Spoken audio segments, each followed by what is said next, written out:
Jadi status kehambaan ini kita mantapkan dulu.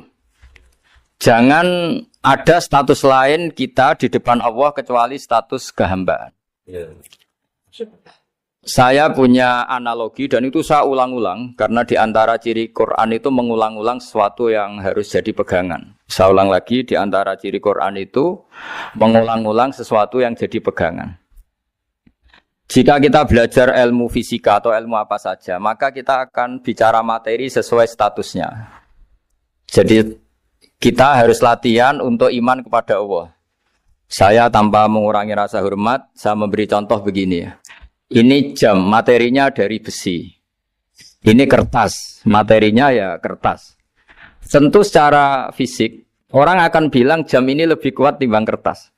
Dan itu pasti dibenarkan dari segi materi. Tapi kalau Anda beragama dan Anda tahu bahwa pengendali alam raya ini Allah Ta'ala, maka kamu akan bilang, terserah Gus Baha. Gitu. Bisa saja jam ini saya punya niat saya hancurkan, kertas yang lemah ini saya simpan. Sehingga jam tangan ini 5 menit lagi saya hancurkan sehingga benar-benar rusak. Sementara kertas ini saya simpan sampai bertahun-tahun awet. Nah, kira-kira seperti itulah ilmu manusia. Sesuatu yang kita sangka kuat, ternyata Allah punya rencana menghancurkan itu. Dan yang kita sangka lemah, ternyata Allah punya rencana untuk mengabadikan itu. Nah, di sini pentingnya iman lahu maqalidus samawati wal ardh. Hanya Allah yang mengendalikan semua. Jadi jangan mentang-mentang kita punya ilmu bahwa materi besi itu lebih kuat timbang kertas, terus kita pastikan bahwa besi lebih awet ketimbang kertas. Kita sisakan satu keyakinan, terserah Allah, terserah pengendalinya. Nah itu agama, bilang terserah pengendalinya itu agama. Ya mungkin tadi aja problem sinyal, saya ulang lagi. Ibarat saya ini megang jam tangan, yang materinya dari besi. Ini kertas yang materinya lemah. Tentu kita akan bilang bahwa jam atau besi lebih kuat ketimbang apa? Kertas. Tapi Anda salah. Anda harusnya ngomong bahwa terserah pengendalinya. Bisa saja saya punya rencana menghancurkan besi ini sehingga 5 menit lagi hancur. Dan saya ingin mengabadikan kertas ini saya simpan di tempat yang aman. Nah kira-kira agama itu bukan anti ilmu. Sehingga agama boleh kamu mengatakan besi ini lebih kuat ketimbang kertas. Tapi harus kamu tambahi dari segi materi. Tapi kalau dari segi pengendalinya maka kita jawab terserah Allah Subhanahu wa ta'ala. Nah ini di sini pentingnya beragama. Jadi meskipun Mars tuh kayak apa kuatnya, bumi, gunung kayak apa kuatnya. Ternyata gunung yang kita kira kuat, ternyata nyimpan magma yang potensi meledak. Yang gunung kecil, yang kelihatan dari pasir kecil yang tidak berdaya, ternyata nggak nyimpan magma, jadi nggak direncanakan untuk diledakkan. Itu, nah agama itu seperti itu, yang disebut di surat Yasin misalnya Allah itu siapa? Biyadihi malakutu kulli, yang dalam kendalinya itu semuanya di alam raya ini. Sehingga di kehidupan nyata juga sama. Ada orang yang nekuni ilmu ekonomi, tapi miskinnya Masya Allah. Ada yang gobloknya Masya Allah tapi kaya. Ada kiai yang punya doa banyak, hidupnya biasa. Yang nggak punya doa kaya. Itu saya pernah baca di sebuah hadis qudsi. Ada riwayat begini. Nabi Musa ketemu Allah ditanya. Limadza kata Allah. Kenapa saya memberi rezeki orang yang bodoh? Mak itu orang yang bodoh sekali. Kadang tak ciptakan dia jadi orang kaya. Dan yang pintar ekonomi kadang tak ciptakan jadi orang miskin. Si Nabi ini tanya, kenapa ya Allah? Supaya dia tahu yang mengendalikan rezeki itu saya, bukan ilmunya dia. Jadi banyak orang, misalnya kita yang pintar, dipekerjakan orang yang nggak pintar. Yang punya pabrik tidak pintar, mengerjakan orang yang pintar. Jadi ya kira-kira agama itu seperti itu. Sehingga dalam kita beragama itu yang paling ditekankan itu tawadhu. Tawadhu itu merasa sopan atau memang sopan betul. Kalau dalam Ihya disebut sekiranya Anda tidak bisa tawadhu secara rasa, tawadhulah secara ilmu. Saya ulang lagi ya, sekiranya Anda tidak bisa tawaduk secara rasa, tawaduklah secara apa? Ilmu. Karena ilmu itu akan abadi. Saya beri contoh begini, saya ini kan misalnya kiai di kampung saya atau di kecamatan saya. Saya mungkin bisa merasa hebat karena saya tokoh di sini. Tapi pastikan sebelum ada saya yang bernama Baha ini, agama sudah jalan. Dan di daerah lain yang nggak kenal saya juga agama sudah jalan. Betapa tidak pentingnya saya di kawasan-kawasan yang nggak butuh saya atau di era yang sebelum ada saya. Nah dengan ilmu seperti itu orang pasti tawaduk karena dia tahu daerah yang nggak ada saya ternyata ya ada masjid, ada agama. Periode yang sebelum ada saya juga agama jalan. Sehingga kita tidak kumo luhur, wah kalau nggak ada saya agama nggak jalan. Zaman Wali Songo tidak ada saya agama ya jalan. Ekonomi juga gitu. Kalau Anda pakar ekonomi yang mensejahterakan rakyat, cara tawaduk itu kalau nggak bisa dengan rasa, dengan ilmu. Sebelum ada kamu banyak orang kaya, banyak orang yang nggak kenal kamu juga kaya. Banyak periode yang saat itu udah ada Anda juga kaya. Berarti Anda ini tidak siapa-siapa. Makanya saya pernah didatangin seorang profesor. Ini kisah nyata. Gus, sebetulnya saya dengan bapak saya itu pinter mana? Bapak saya itu tidak tamat SD, tapi saya bisa profesor. Saya ini profesor, anak saya naik kelas saja sudah senangnya bukan main. Setidaknya ini orang bodoh bisa menciptakan orang pinter, yang orang pinter kesulitan menciptakan orang pinter lagi. Nah, kalau kita tidak bisa tawaduk secara rasa, tawaduklah secara ilmu. Ikhlas juga gitu, saya sering ngajarkan ikhlas di beberapa kesempatan ngaji. Kalau Anda tidak bisa ikhlas secara rasa, ikhlaslah secara ilmu, pasti bisa, bukan mungkin bisa, pasti bisa. Secara ilmu. Makanya di Quran disebut fa'lam annahu la ilaha illallah.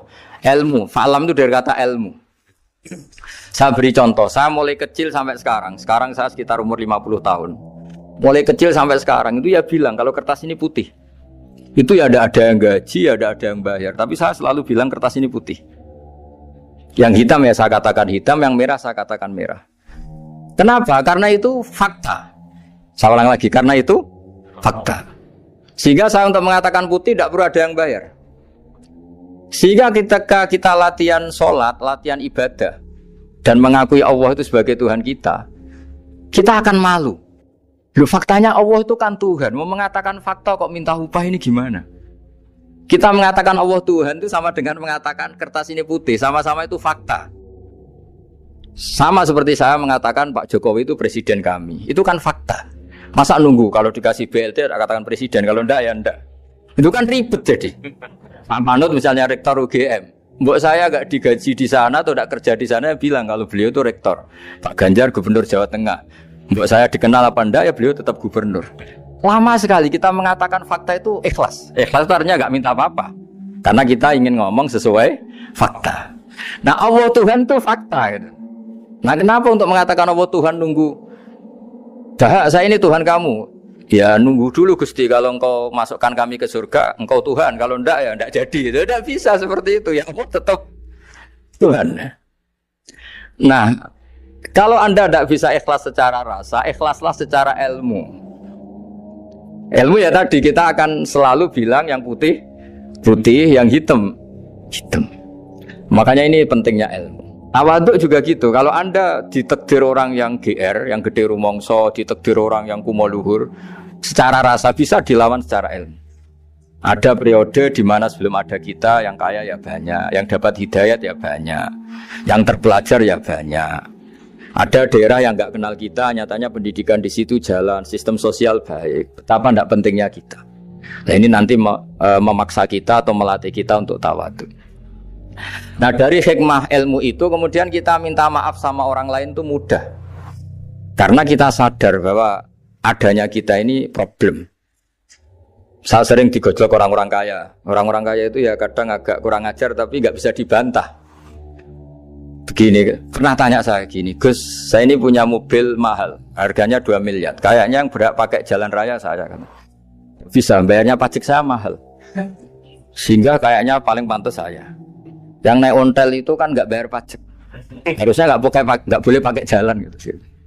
Terus saya bilang, mbah-mbahnya yang naik ontel itu pejuang, bapak kamu nggak, kata saya. Kamu nggak warisnya, kata saya. Artinya ada teori dalam kitab hikam itu kitab tasawuf dalam pesantren. itu kebaikan saja di soal.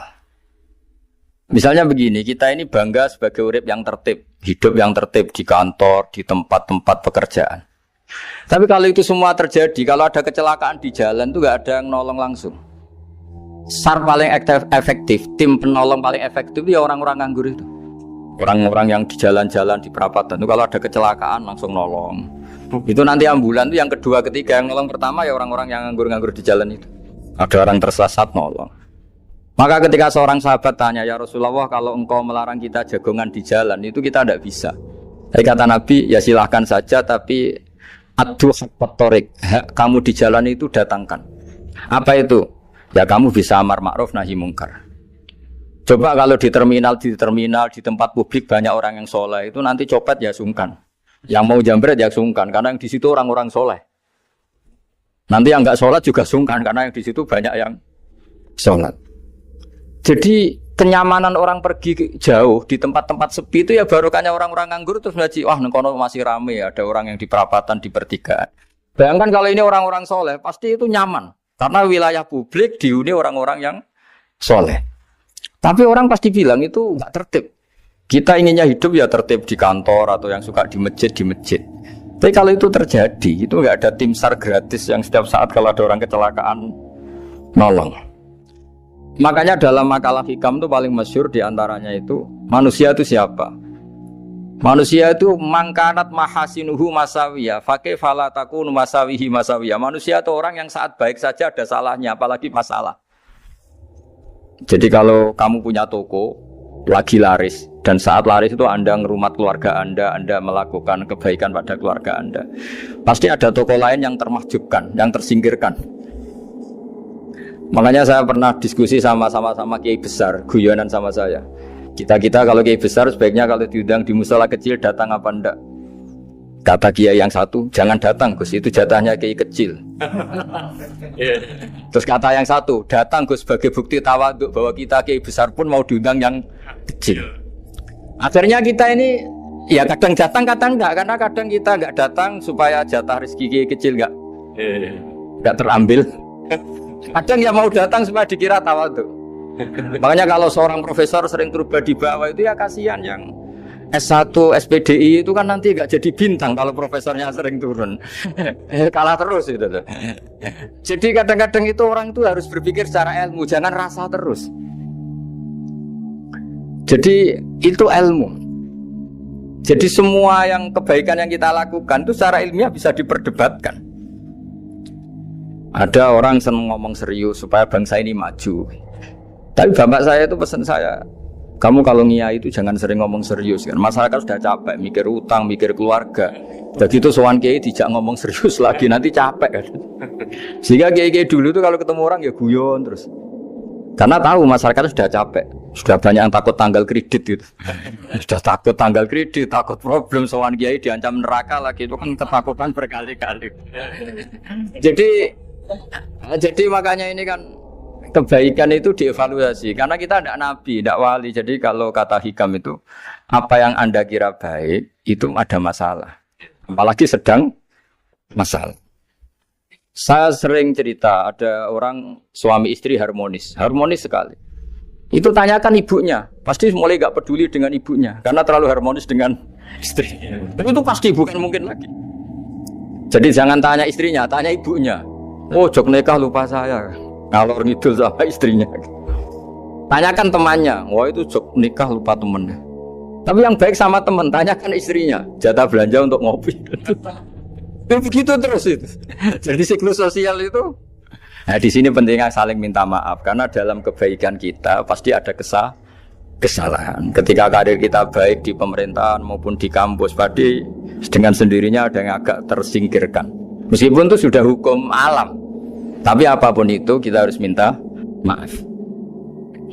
Makanya banyak, saya sering cerita berkali-kali, dulu itu ada dua nabi yang seangkatan. Itu luar biasa debat ilmiahnya, tapi debat baik. Mulai dulu ya ada polemik itu ya mulai dulu ya ada.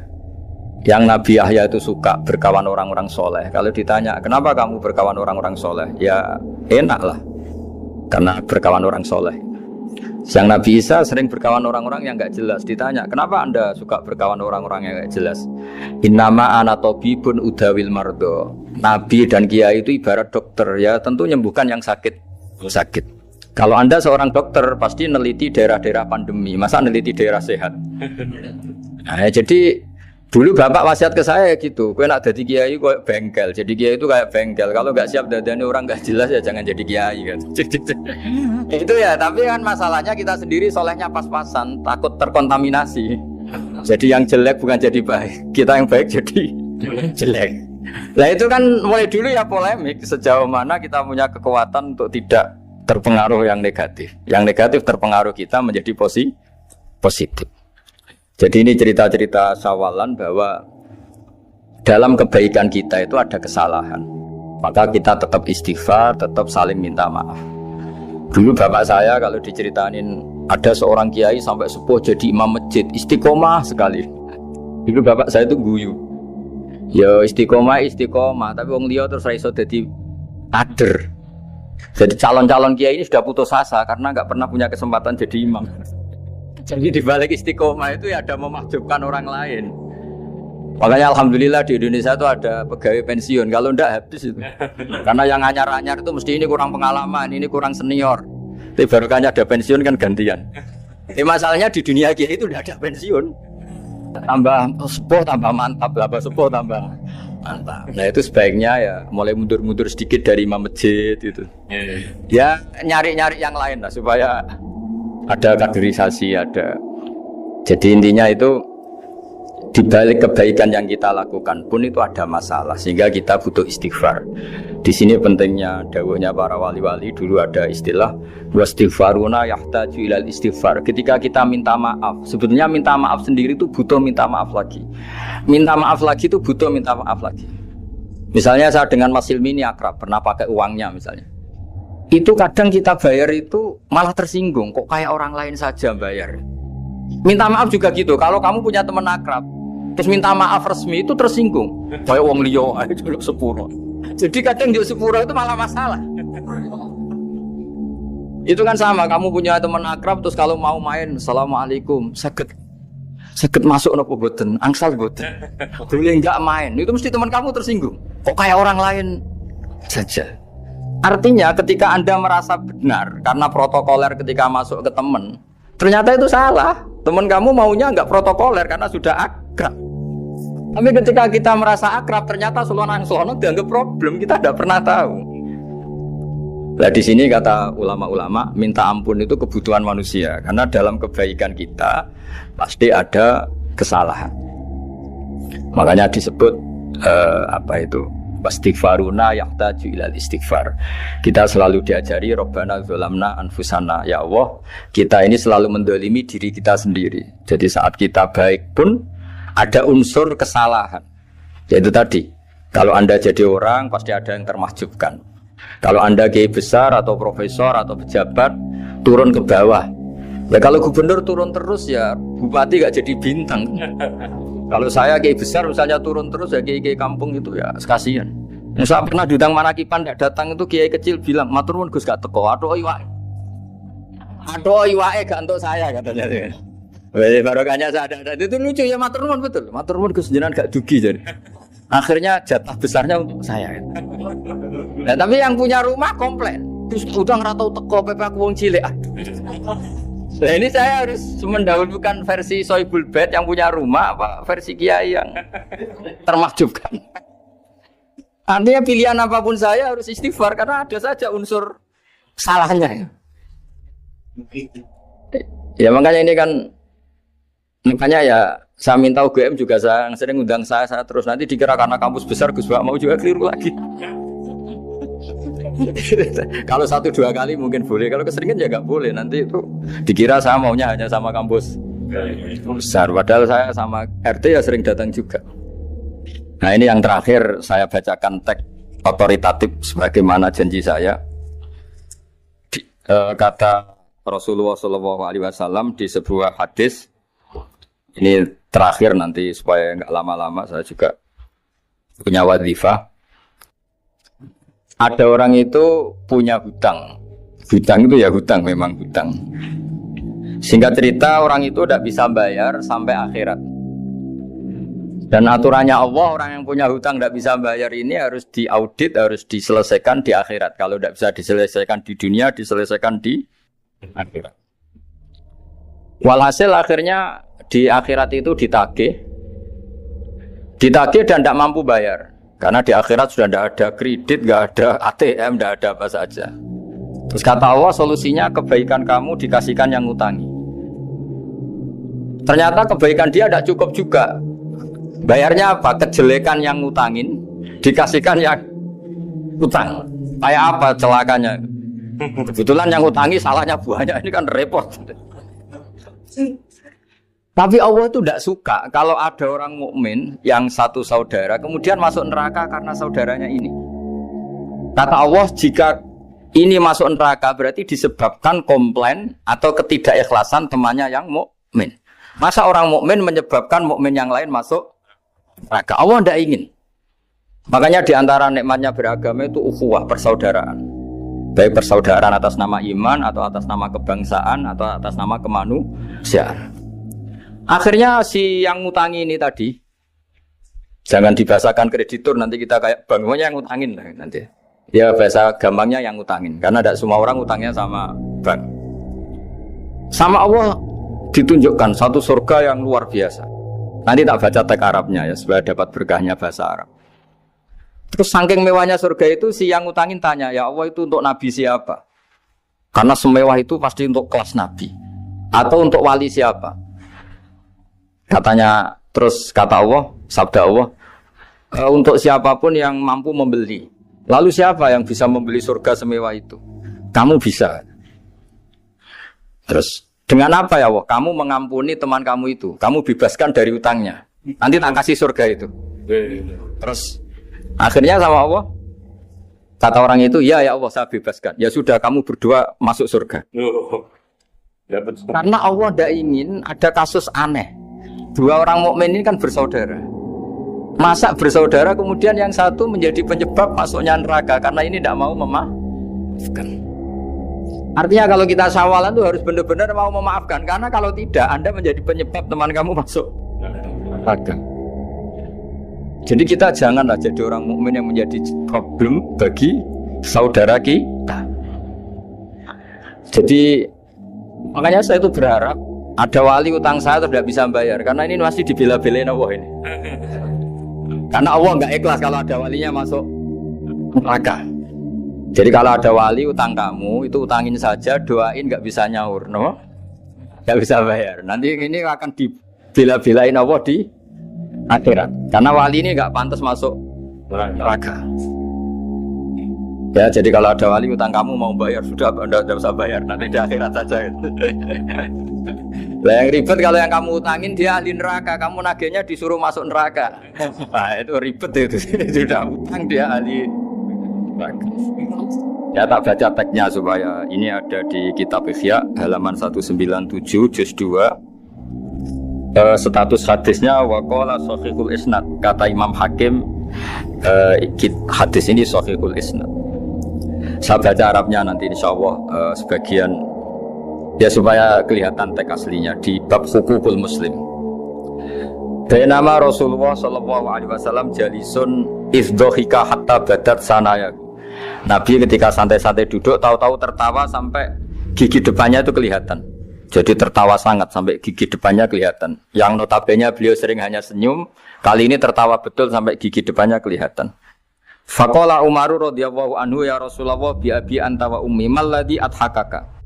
Apa yang bikin kau sampai tertawa seperti itu?